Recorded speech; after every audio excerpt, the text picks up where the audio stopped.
is Constellation Star Station LO-868. Welcome aboard.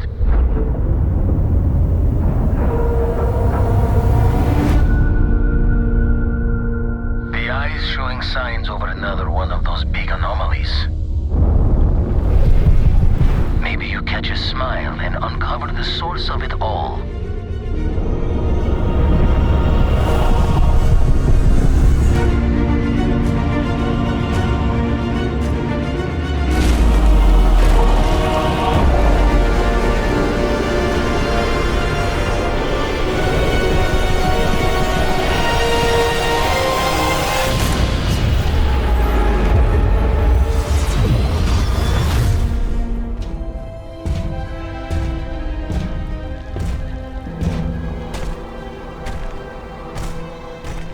According to the scanners, the abandoned research facility is in this direction.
It would appear that pirates of the Crimson Fleet are using the facility.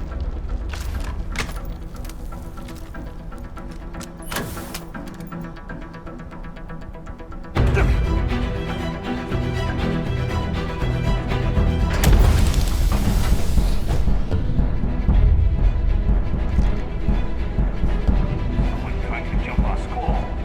Hold them off here while Brogan sets up on the roof. No one's getting through. Hey, there you are!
After some initial encounters, you're invited to join Constellation, who, in the future the game is set in, are the last group of space explorers.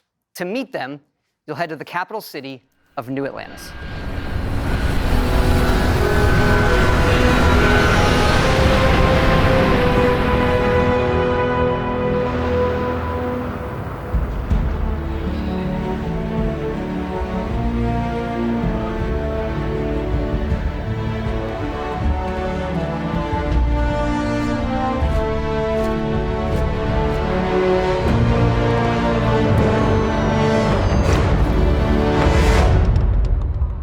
Welcome to Constellation.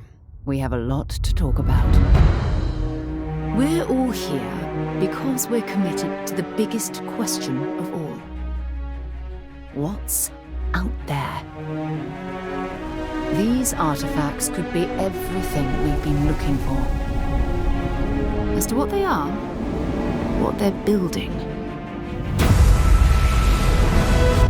you'll be part of solving that puzzle now.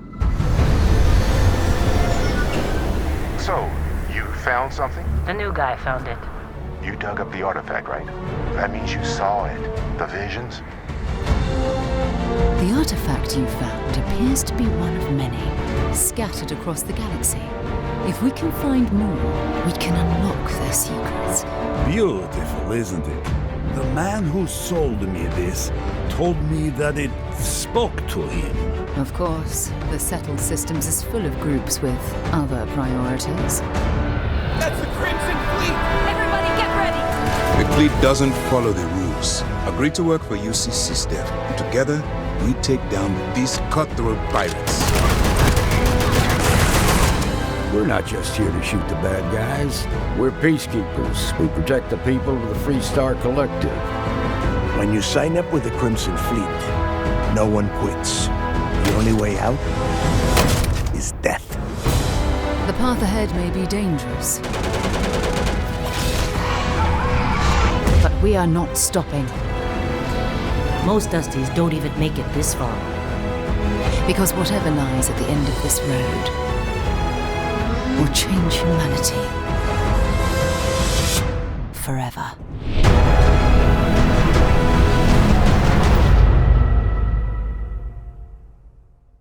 That gives you a look at the stories in Starfield.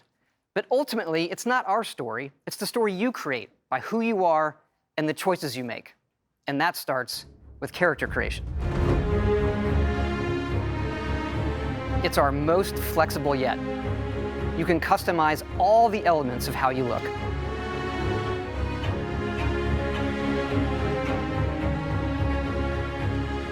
You'll pick a background that gives you 3 starting skills. It says here you spent some time as a diplomat. Having a way with words might prove useful. There are optional traits, and these come with unique advantages and disadvantages. But it's not just in how you can look, but in how your character plays and develops. The skill system combines the best from our previous games, and you can unlock new skills as you level up, and then you rank those skills up by using them and completing challenges. And there's deep crafting systems, from running research projects with resources you find, to crafting weapon mods needed to survive.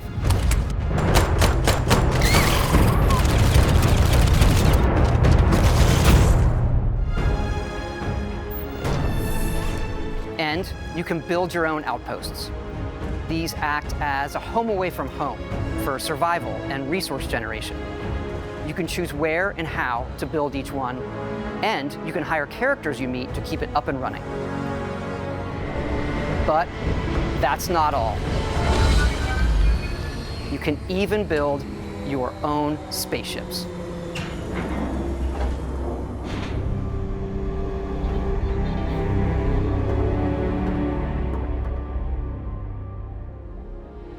You can choose crew members,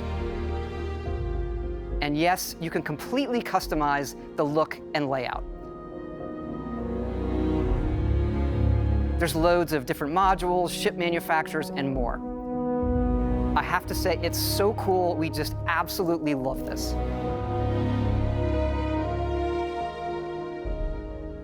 It's not just how the ship looks, it's how it performs, from engines to shields to weapon systems, because yes, you can fly it.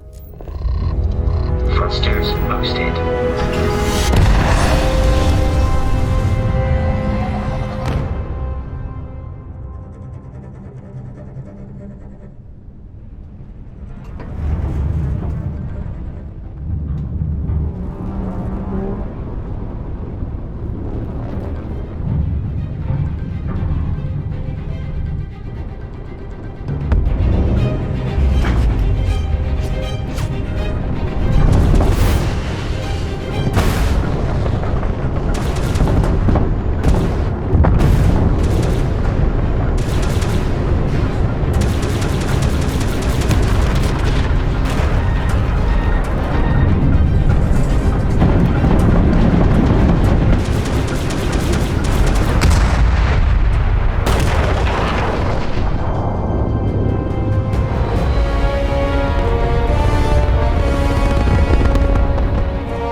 I'm Jess Finster, Community Director at Bethesda, and I'm back at Bethesda Game Studios doing another round of Constellation questions. Thank you so much to everybody who submitted your questions on Discord, Reddit, Twitter. We really appreciated reading them all. Today we're talking with Starfield's lead quest designer, Will Shen, on quests. So let's get started.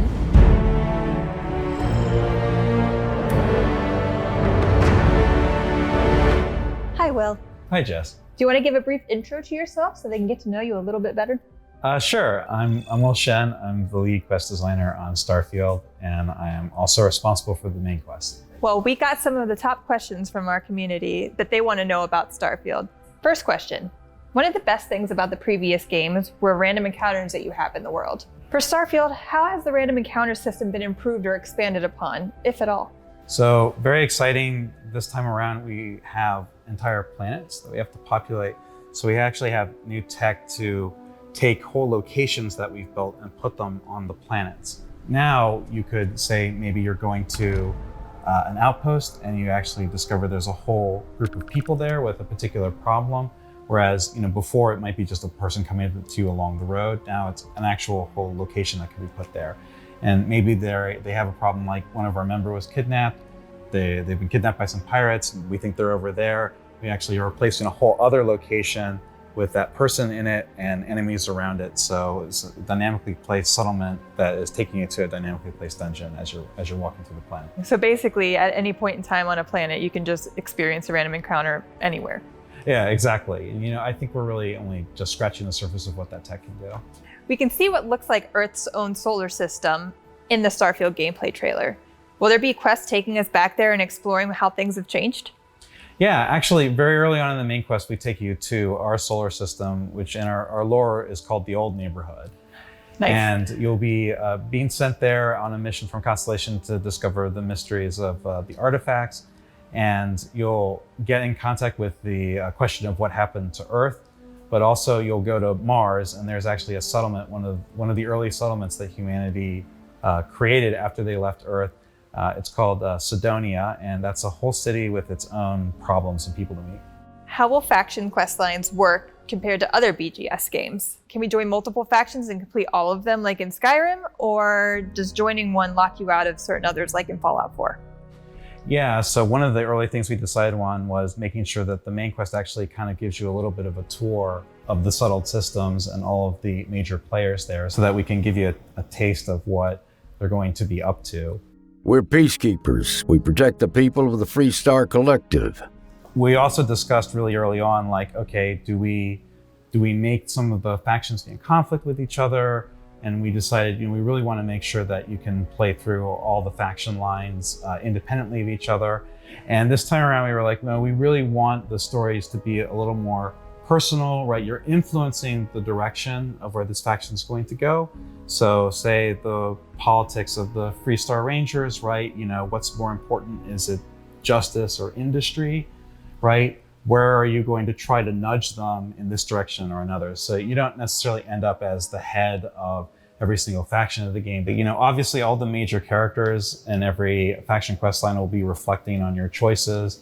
But it can have far-reaching consequences for what that faction is, what it cares about. What will the role of some of the companions be during quests?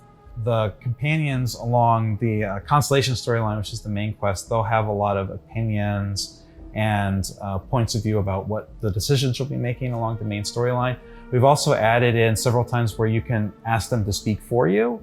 So you might have a companion with you and you'll be challenged to someone will tell you can't get through here. And you can actually turn to your companion and say, hey, actually, could you handle this? And they'll actually speak on your behalf, and there could be consequences, good or bad, for what they happen to say. And all the usual things you would expect from followers, right? They'll follow you into danger. You can trade equipment with them. And they'll also be crewing your ship, which is new, so they'll be helping out on your ship as well. Will NPCs react in different ways depending on how the player completes a quest?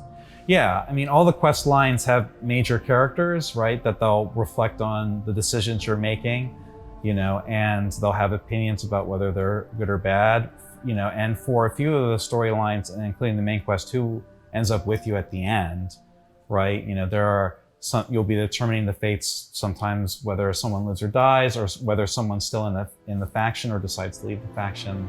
There's a lot of different things that'll happen. I just want to say how grateful we all are for all of the feedback, support, and questions that you've been sharing with us on Reddit, Discord, Twitter. So we wanted to take a moment to answer some of those questions in our new series. So let's get started.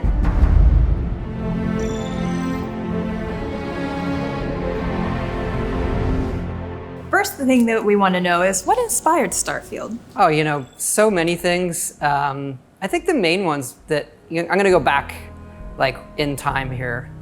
Sundog is a big one. Amazing game, kind of like the science fiction game when Ultimas were out. It also had this parcelless interface, kind of one of the first games where you're moving objects around and putting them together, but great game where you had your own ship and you could explore around that I loved. Another one, this is a kind of pen and paper role-playing game at the time where D&D was getting popular, is this game Traveler. Traveler was a little more hard science fiction. The other thing there is one of the first games I programmed on the Apple II at the time. I really wanted to make a Traveler game. It was also my first time realizing that computers had memory that you could run out of. I can already see the comments, people saying, you've been running computers out of memory for 40 years now, but that's an easy comment, everybody. You can do better. But those are the big ones, hearkening back to those old role-playing games that we loved, and hey, can we pull off something like this with today's computers and consoles, et cetera? You mentioned hard space or hard sci-fi, and I know that that's one of the things that's been hotly debated in the community. Is Starfield considered a hard sci-fi? I never quite know, because that's always what do they think it is if you say yes or no. I think it is more hard to us, hard science fiction, where you can draw that line from, okay, here's how man explored space, and you can even look at our ships and say, all right, that has some visual identity back to that. But it's a trap question because it's a video game, right? Like a hard science fiction video game would be, you die in space cold. And a good example, we were really into fuel and how the gravity drive works. And I'm reading papers on quantum physics and bending space in front of you. You don't actually warp, you bend the space, you bring the space towards you. And so when we were playing that, and it became like very punitive to the player. Your ship would run out of fuel and the game would just stop. You just want to get back to what you're doing. So we've recently changed it where the fuel in your ship and the grav drive limits how far you could go at once, but it doesn't run out of fuel. Maybe there'll be an update or a mod that allows that, but that's what we're doing now. Constellation members are excited about the character customization and the traits in the game. Can you talk more about what players will experience with the traits? I love our trait list. It's super fun. But each one obviously comes with some sort of negative as well. And we have a way in the game, kind of an activity or quest you can do to remove that trait, as opposed to, don't like my character, I want to start over. Each of them are something like that you can solve that removes the entire trait for the rest of your playthrough. The last question, we have speech checks and dialogue that reflect your character build. Do you want to expand upon that at all? Yeah, look, we've done a lot of different dialogue systems. We've gone back to kind of I'll call it like a classic Bethesda style dialogue with you're looking at the character and how they emote. You have a series of choices there. The scope of the game, the amount of content we're making is a bit more than we've done before in terms of quests and things like that. But the depth in some of this stuff with the dialogue, we just passed 250,000 lines. And so that's a lot of dialogue, but we've gone through it and the impact is really there. And that includes my favorite speech persuasion system. You're not talking us out of this score. It feels like it's part of the dialogue, but you're spending points to persuade them. You willing to give up the ship? Just like that? It feels natural, not like I've entered some other mode where I'm not doing regular dialogue. It's just I'm in this mode of persuading you to get what I want. Having a way with words might prove useful. That's it. That's all the questions that I had for today. Yeah, this has been great. Everybody out there, keep it coming. We do really read it all. And also we look forward to showing you more of the game in the future as well. It's a level of immersion that we really focus on. You're not just playing a game, but you're living in this world, in this universe. It's a giant open world for the player to do what they want. You feel like you've had an impact in the world. You really feel like you're there. There's certain, types of entertainment where you're just experiencing it. You're taking in what the creator wants you to see, and they draw that dotted line between this happens, go here, do this. The more that we can put you in the situation where you're going to decide. That's what makes video games the best form of entertainment that they are.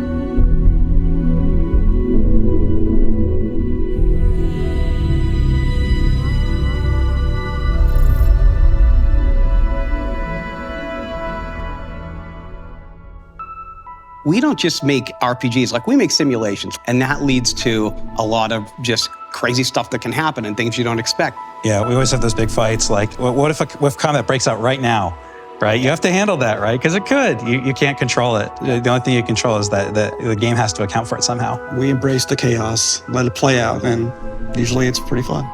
A lot of us have been doing this for a long time together, and it's nice with Starfield to go back to some things we didn't do, the backgrounds, the traits, the defining your character, all of those stats.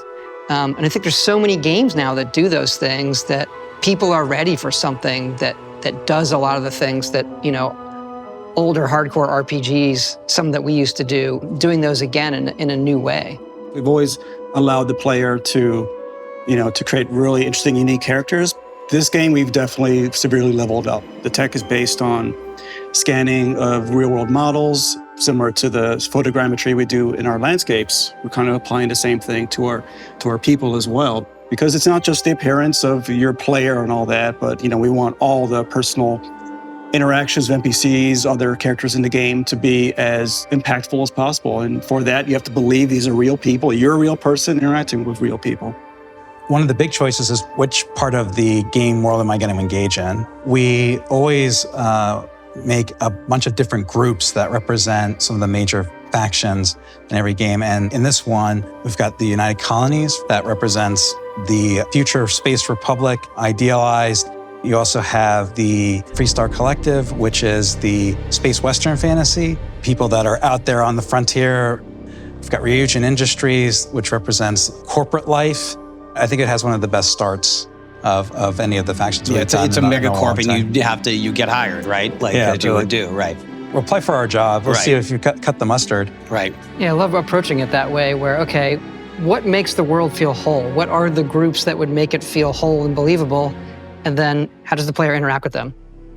you know, what we're doing with the pirates, the Crimson Fleet as well. They're not just this foe, let the player join them. What does that mean? The cool thing about Crimson Fleet, you know, what if you're a good person and you want to be a good player and you don't want to play as a bad guy? You can side with the pirates or you can report back your superiors and be like basically space cop type of thing. So it'll let you be a good person and still play with the bad guys. I think that's really cool too. It seems like no matter what story we write, the one the players tell themselves is the one that they think about and love the most, and the companions. Hello, Captain. How may I be of assistance? So something we really, you know, leaned into on this game, how those other characters felt about you. That's probably my favorite part. Like when you're exploring and then your companion makes some comment off the cuff about something that you're checking out or something that just happened, it just feels so perfect for immersion. It's so believable. You think it's a real person. So, you know, we knew we wanted to do some kind of persuasion minigame thing. Yeah, we sat down and it was funny. We didn't start with, let's do an evolution of, let's look back at the old Oblivion system, but there are a couple of beats there. You have to think about, what's my risk here, right? Which one do I want to choose? We didn't want it to be a system where there was definitely the right thing to say. It feels like you're having a conversation where you're actually trying to persuade somebody of something.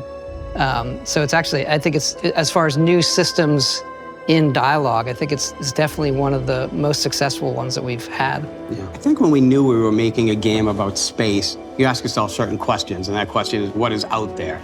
And so, as a game, we have romance, adventure, mystery, but I think with Starfield, there's this other layer of, you know, the cosmos and the universe and what is out there. At the end of it, we want the players to have told their own journey, but then look back at it and we're asking the big questions. Why are we all here? Where is it leading? And what's next for humanity? I think the one thing people underestimate about video games is that people think it's just playtime. But I always say that the one thing video games can give you that nothing else in entertainment can is that feeling of pride, right? Look what I did. And even though we want to make a game that is very big and is very long, you can play for all of those years. It's all the paths you didn't take that make it special to you, that you feel like when you finish that quest, that you feel that you accomplished something that week.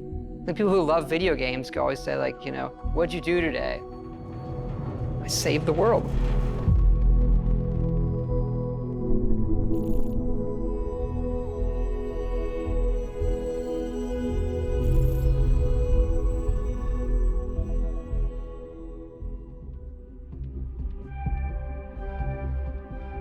We've been incredibly lucky to work with such a tight group of people for so long. Like, we're all friends. It's like a second family in a way.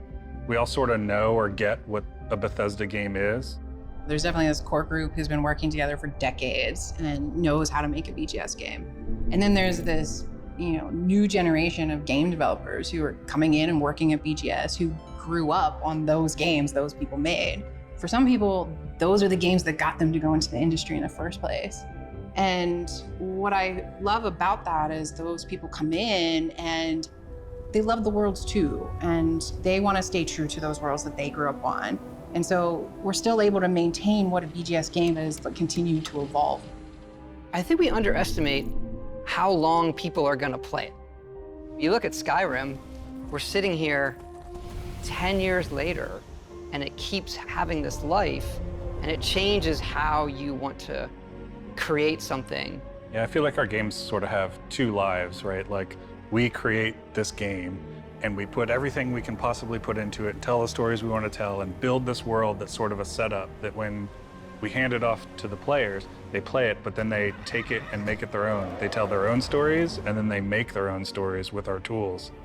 I think it's the hallmark of our games that, you know, you play it and my experience is going to be different than yours. I'm going to come in and tell you a funny story about something that happened to me. You may never have seen that because just a confluence of events. And I think that helps with the longevity and it helps with that feeling of community in a lot of ways. It is a world that you get transported to that you can really make your own. And that's where, for me, the magic is, to do it for 2 decades and close to that for so much of our group, there's a big trust there that we know how we solve certain things together. We were doing Morrowind and looking at what we might do after that and beyond that. And we had a list of what are the other types of worlds we want to go to. And obviously Fallout was at the top of the list, if we could do that, and that, magically, luckily came true for us. And right behind that was, science fiction. Going to space, I think there's a magic in just defying gravity and taking off from a planet. It's extremely difficult human endeavor. Yeah, a lot of our games are about exploration, and that's sort of that's the ultimate exploration, is what's out there, what's past Earth, right? So it's incredibly exciting for us to work on something like that. I feel like every time we come to a game, we're starting fresh. We're saying, okay, we just did that one, that's over. How do we make it better in every way? It's got a more realistic, science-based backing to it, whereas Skyrim is sort of an epic fantasy. This is a more grounded game and a grounded setting about exploration. So I think that gives us a different take on how we make everything. So that's sort of the thing you latch onto when we're making new areas, making environments, making characters. The mechanics of the world are entirely different, but there are similarities. And I think those are things we like. Like, we like playing first person. We like having all the coffee cups. We like being able to touch everything. Those moments make the whole thing believable. Being able to watch the sunset and nighttime come and just sit there and watch the world go by seems like it's not gameplay, but it is vital to how you feel through the rest of it. I also think that because it's based in a more realistic atmosphere, is you have a lot of people on our team who are super into certain things like robotics or engineering, and they can use this lifetime of knowledge they have gathered and then use it in their work. Everyone comes from these different areas and brings stuff to the game that can make it in, and it all matters. From the rocks to the clutter to what the spacesuits look like. It's based on people's experience and sort of learning about how things work in the world and trying to apply it in a way that's believable for this universe. Yeah, it starts feeling so real to us. All you're saying, we do all that stuff, but then concepting everything they eat, or the toys the children play with, or what are their bedtime stories? What is their art? What is their history? What is their entertainment? It is a universe, not just a game. There has to be an emotional trigger that occurs. And I think as time has gone on, we're able to paint an even better picture that triggers that emotional thing. You always have that step out moment into the world, so to say. Technology's changed, we've all changed. So our expectations when loading up a game, okay, I'm gonna step out and there's gonna be this moment. Us being able to do that and have it feel new every generation, every game, is something that is really special about what we do. I like to say that Starfield has 2 step-out moments. It's cryptic. Our process of making it is a journey for us that is very, very rewarding. And coming to Starfield, everybody's starting over and saying, what would you want to do? What does going to space mean to you? And everybody comes back to the same one. I want to see what's out there. Hi, I'm Emil Pagliarulo, Design Director of Bethesda Game Studios. We're very excited to offer you this exclusive look at Starfield and the exciting universe we've created, which is an area of our solar system we call the Settled Systems. Our game is set in the year 2330, in a relatively small pocket of the Milky Way, in an area that extends outward from our solar system for approximately 50 light years. Around 20 years before the start of the game, the 2 largest factions in the Settled Systems, the United Colonies and Freestar Collective, engaged in the bloody Colony War. Today, the major factions enjoy an uneasy peace, but the Settled Systems is still pretty dangerous. There are plenty of human threats out there, like ecliptic mercenaries, pirates of the Crimson Fleet, violent spacers, or even the fanatical religious zealots of House Varun. The organization known as Constellation is committed to uncovering the mysteries of the galaxy. And as one of its newest members, you'll explore the deepest reaches of the settled systems, and you'll find yourself at home in the Starfield.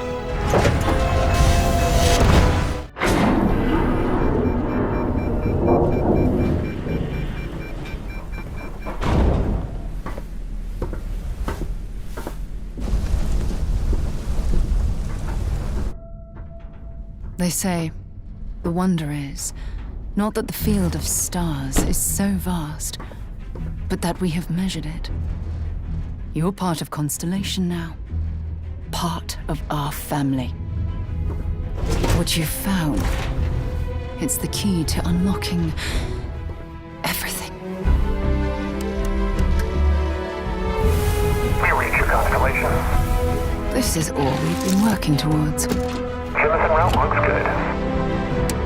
We've come to the beginning of humanity's final journey. Prepare for departure. Graviton loop array full. Check. Your space lane is clear. That's why we're here. Main engines go. Ignition. To discover what's out there. Good luck, Constellation. You are go for launch.